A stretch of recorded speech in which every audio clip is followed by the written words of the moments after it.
Okay, 7 easy steps working with your parts. Before I get into the 7 easy steps, I want to just say quickly that as a coach, not a therapist, you can it's only advisable that you work with the parts that protect you. For example, the firefighters, the addictions, those parts, and the critic, the protectors, the managers.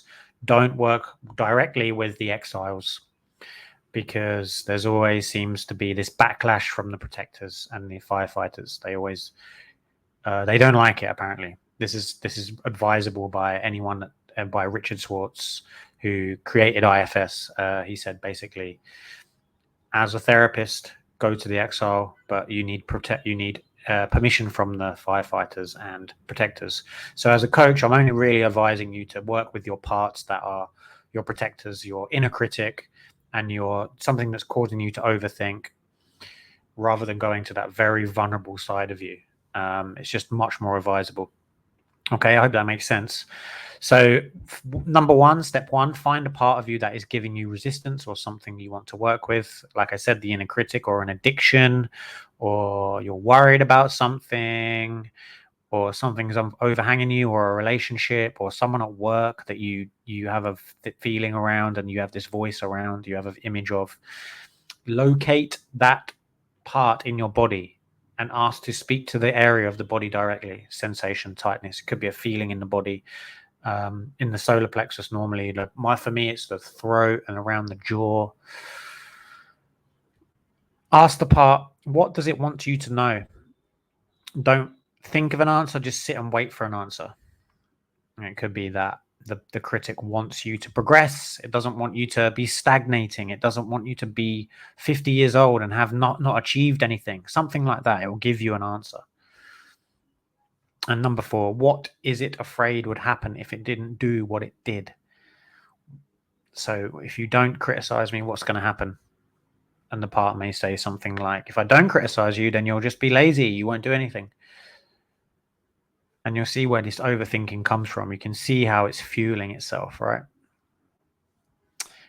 Number 5, what is it protecting you from? And it's very similar to the last question.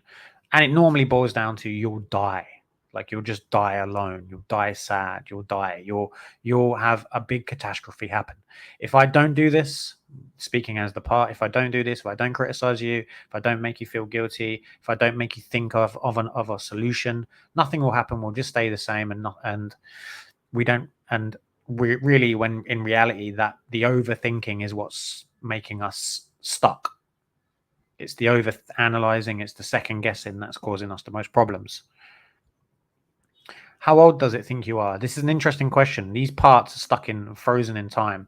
So if you ask it that, it probably say single digit answer. It will be back to where it was protecting you in the first place. So 7, 8, 9. Normally when I ask these parts, 7 or 8 or 9, that's probably the most sensitive time in my childhood, when these protector parts really got blended with these extreme roles. And then number 7, what does it need from you going forward? So you come into an agreement with the part that you will do X if it does Y. You will leave me alone if you let me have the self take over. I've got this. I can handle this. And I normally thank it at the end, like, thank you for looking after me. I appreciate your job you're doing.